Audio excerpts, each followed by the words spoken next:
Every year I strive to watch as much anime as I possibly can for my end of year video. I try to do at least 4 anime per season. Now I'm making this video to give you guys the lowdown, the secret tips to which ones are going to blow up this season. I've compiled the 4 that I think are going to be the best. I'm going to revisit all of these at the end of the year and tell you if I was right about them or if I was wrong. But right now I think these are the ones that you got to keep an eye on. The first anime is called Revenger.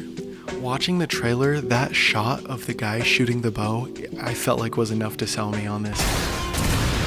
But all the characters look so fun, and when you take a look at who was involved in making it, you can see that the director is the same guy that made Madoka Magica and Psycho-Pass, so you know that this is going to be in good hands, and I feel like I can smell the potential. I can just see it in those glistening eyes, and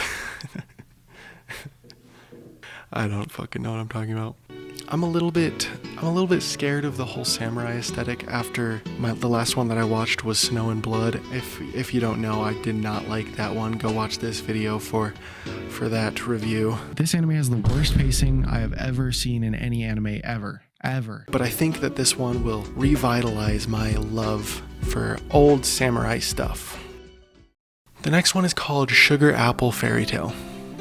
Now this is one that I'm kind of iffy about, a tiny bit iffy about. I'm not so sure about this one compared to the other 3, but I do want to talk about it because it did pique my interest. I think the biggest reason why it piqued my interest is the character design, which is done by the same character designer as Horimiya. But this is a fantasy anime about this girl who buys like a slave, kind of. I'm not super, okay, maybe I shouldn't say slave, a bodyguard. A bodyguard that is a fairy, and in this world fairies are like oppressed races, and it seems like later on there's sort of built this harem sort of thing, but also a romance between her and the bodyguard. I feel like it could be a mess. I'm gonna be honest, I feel like it could be a mess, but I'm still gonna watch it, and I think this is definitely one to keep your eyes on. Alright, and then the third one is called HighCard. HighCard is a very specific case for me because in high school I made this comic with my friends that follows a very similar premise, and I'll tell you the premise of this first and then I'll kind of explain why it has relevance to me. But this guy is having some financial issues. He's trying to pay off, I think, an orphanage or something like that, and he turns to gambling. He goes to a casino and he starts gambling to get his money back, and then he finds out about these cards that have abilities. So there's 52 abilities spread out throughout the world, and each card has different like magic abilities. He gets mixed in with like gang stuff with that idea. Now it's interesting because, yeah, like I said, in high school I made a comic about 52 cards that all have different abilities, and they're spread out throughout the world, and a lot of the power system revolves around these cards. And I guess, I don't know, it's not like a super original idea, but I think I'm going to love the comparisons that I can draw between this story that I made with my friends and the story that was made by a bunch of like professionals. Oh, also, my tattoo, that's a character from it, the one that I made in high school. Yeah, it's a really cool thing. It's so personal to me. Oh yes. Oh yeah. Okay. Alright, the last one is called Tomo-Chan is a Girl.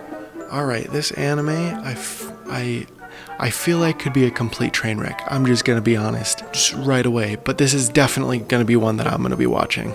And it seems like, at least early on here, before the episodes come out, it seems like this is like the most popular one that isn't an anime sequel.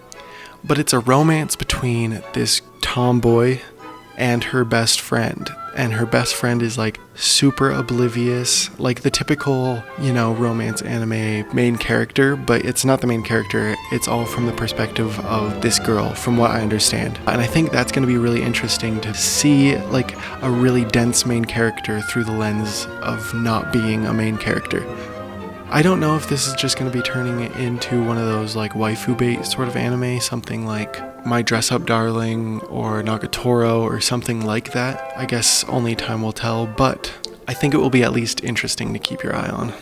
And then my last note I just wrote down, she's really cute, :3. So if you want to put that on the screen, she's really cute, :3. that's another reason why I'm going to be watching it. So I guess I am kind of falling for the whole waifu bait thing. We'll see. Alright, that's all I did for this video. I'm not putting any sequels in these videos, so obviously I'm going to be watching a good bit of sequels this season. Tokyo Revengers Season 2 is going to come out, which I think you guys know from my last end of year video that I really liked Tokyo Revengers. But yeah, check out the other videos.